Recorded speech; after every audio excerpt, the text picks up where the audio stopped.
Hey everybody, it's Eric with Steel Wheels, and I'm here at the Outdoor Retailer Snow Show in Denver, Colorado in 2020, and we are in a media preview event the night before the snow show starts, and I've come across a pretty cool company I want to share with you, so let's check them out. So I'm here with Adrian Corey of ODLO, and Adrian, hi, how are you? I'm good, yeah. Great. Awesome. So can you tell me a little bit about the origins of ODLO? Sure. And then we can get into the technology, because this is some stuff with knitwear in garments for performance for outdoors. I have not seen this type of machine work or knit work that's part of the patterning is actually being done in the knit itself. It's very exciting. So please tell me a little bit about ODLO, and we'll just go from there. ODLO was founded in 1946 over in Norway.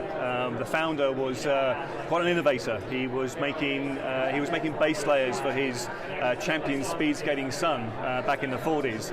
And so effectively ODLO, although it might not be a familiar name to some of your listeners and viewers, we've been in the base layer market for over 70 years, so we are effectively the original base layer brand, and key is a part of that is the innovation that the founder has brought to the whole apparel industry in that regard. So you started with base layer for speed skating, right? Right. A la Hans Christian Andersen and yeah, there you go. Yeah. Right, going along the waterways and yeah.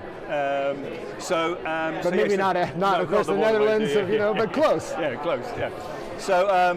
So the brand formed, developed. It's now in Switzerland. It moved to Switzerland in 1986.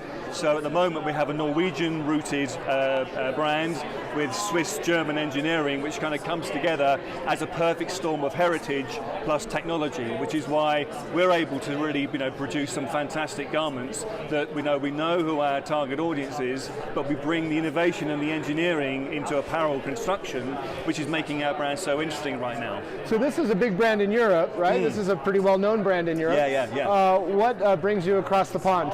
Well, I look after ODLO in the United States. My role is to try and bring the brand to life over here. We've got a lot of interesting stuff going on, and there's an active outdoor market over here, obviously, and we want to be a part of it because we think we bring something unique and different to the party. And because we have such a strong heritage, we think that there's a US audience out there that want to hear from us.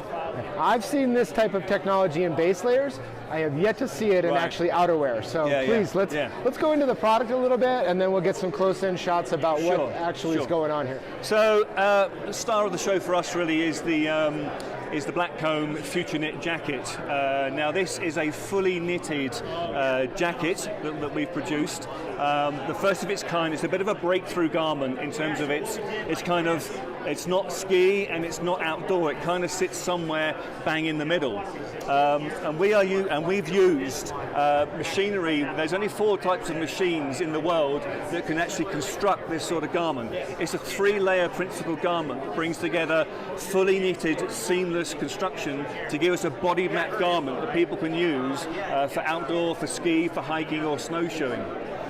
If you look across the garment itself, you can see how the densities of the fabric change, which we're able to do in a one construct piece. Okay, so there's no cut and sew here. This is all knitted one piece. So you get the different densities for ventilation zones and abrasion zones, and it then flows closely to the body because it is such a form-fitted garment and it works with the body as opposed to against it. So it is a dynamic piece. So, okay, so what's really cool, this is a really cool jacket. I have not seen this technology in outerwear before. Is this jacket targeted towards snow sports? Yeah, so it's in terms of it's not extreme conditions. We're not talking the top of the mountain. We're kind of talking down the hillside. But you can use this as an alpine ski, or more importantly, a Nordic ski piece, which is great because of the breathability on it is actually second to none. It is a waterproof jacket. It is a windproof jacket. We got about a 2,000 millimeter mercury on the measure on the waterproofing. That's the DWR you're using. And it's DWR PFC free on the DWR, so you've got the water repellency there as well. Okay, so it is a very versatile jacket, And the thing is, we're pricing it bang in the middle of the market because there's plenty of jackets out there at that sort of with a knitted construct on there that are costing the consumer somewhere in the region of like $1,000 to $1,200.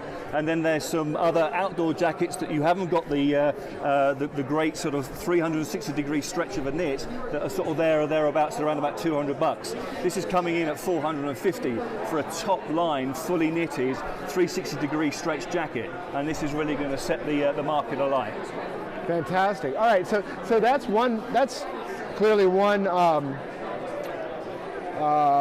target audience, or like one segment of the market. Can you show us another piece? And actually, real quick, can we get in real tight on that knit and have you talk a little bit about what's going on here? Okay. Actually, where we can see it best is down by the pocket. Yeah. If you could talk about what's going on in that pocket. Sure.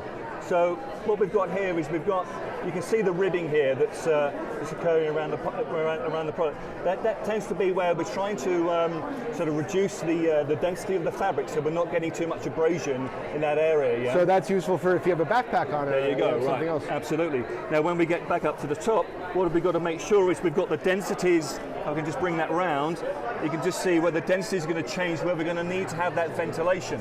So the density with the knit will change, so that you're going to get evacuation of the moisture from the garment from the inside out, and that is all provided by the uniqueness of the knit. Right.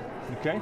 Well, in danger of sounding like I'm using cultural appropriation, I'd say brilliant. That's it's an awesome piece. Yeah, very much so. The prototype as we have at the moment doesn't have the 3-point adjustment on the hood, but it will have once we get into manufacturing. Right. So that's an added feature as well onto the piece. So that will keep you nicely snug. And obviously will work very well in terms of with our face masks that we throw in on our base layer program. So now obviously if you have a big lineup that hits a bunch of different products, you're going to have a lot more than just outerwear in your lineup. If customers if people who are watching this video want to find your product and they're not in Europe, what do they do? We're at a private trade show that's really intended for retailers to pick up product and hold the product. Do you have any retailers right now in the United States? If not, do you have direct ship to customer? So here's the situation right now. ODLO is, because we're a relatively newcomer to the US market, we do have a relationship with REI, who support our base layer program, and they're doing a fine job of it. And we've started to expand. We're already in Christie Sports over in here we are in Denver and Colorado. So we're here to support those guys as well. But we are looking to expand, and part of us being here obviously is to spread the word about ODLO. We know we're a well-established brand. We know we want to get out there. So it's our task this week to make sure that we get a little bit more known, a bit more brand visibility. But we also do.